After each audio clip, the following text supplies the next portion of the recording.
Viewers আসসালামু আলাইকুম। আশা করি সকলেই অনেক ভালো আছেন। আমার নতুন আরেকটি ভিডিওতে আপনাদেরকে জানাই স্বাগতম।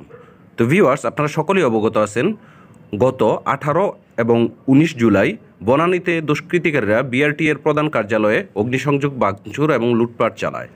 এতে করে বিআরটিএ ভবনে স্থাপিত সার্ভার এবং আইএস ক্ষতিগ্রস্ত হয়। তাই 18 জুলাই 2024 তারিখ হতে বিআরটি এর সকল সেবাদান কার্যক্রম বন্ধ রয়েছে। এ অবস্থায় ড্রাইভিং লাইসেন্স ইস্যু, নবায়ন, মোটরযানের রেজিস্ট্রেশন, মালিকানা বদলি, রুট পারমিট ইত্যাদি সকল কিছুর সেবাদান কার্যক্রম বন্ধ রয়েছে।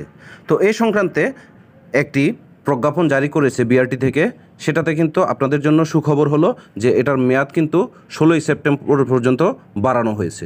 তো আমরা দেখি যে প্রজ্ঞাপনটাতে কি বলা হয়েছে। আপনারা প্রজ্ঞাপনটা দেখতে পাচ্ছেন, এখানে 31/7/2024 তারিখে এই প্রজ্ঞাপনটা জারি করা হয়েছে।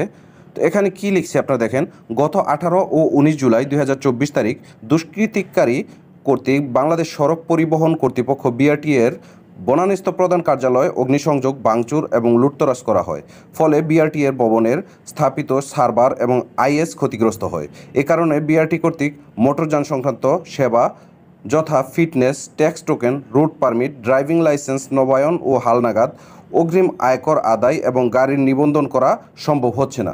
ক্ষতিগ্রস্ত সার্ভার ও আইএস সচল ও কার্যকর করার কার্যক্রম চলমান রয়েছে।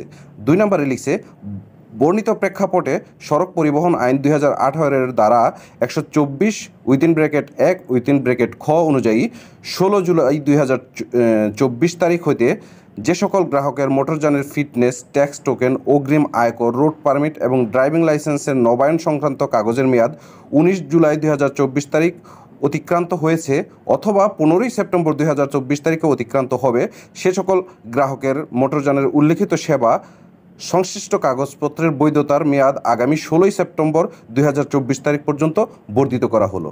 অর্থাৎ আপনার মেয়াদ যদি এখন কাগজের মেয়াদ যদি শেষ হয়ে যায় বা আগামী 15ই সেপ্টেম্বর পর্যন্ত যদি আপনার মেয়াদ থাকে বা 15ই সেপ্টেম্বর শেষ হয়ে যায়, তাও কিন্তু আপনি সেই কাগজপত্র দিয়ে রাস্তায় গাড়ি চালাতে পারবেন। এটা আপনি 15 তারিখ পার হলে 16 তারিখ থেকে কিন্তু ওই কাগজটা অবৈধ ঘোষণা হবে। তো আশা করি বুঝতে পেরেছেন। ভিডিওটি যদি ভালো লেগে থাকে অবশ্যই ভিডিওটিতে লাইক দিবেন, কমেন্টস করবেন এবং শেয়ার করবেন। আর আমার চ্যানেলে যদি আপনি নতুন হয়ে থাকেন তবে চ্যানেলটিকে সাবস্ক্রাইব করে পাশে থাকা বেল আইকনটি অল করে দিবেন, যাতে করে এরকম নিত্য নতুন ভিডিও আপনাদের কাছে পৌঁছে যায় সবার আগে। তো আজকের মতো এখানেই বিদায় নিচ্ছি। আল্লাহ হাফেজ। আসসালামু আলাইকুম।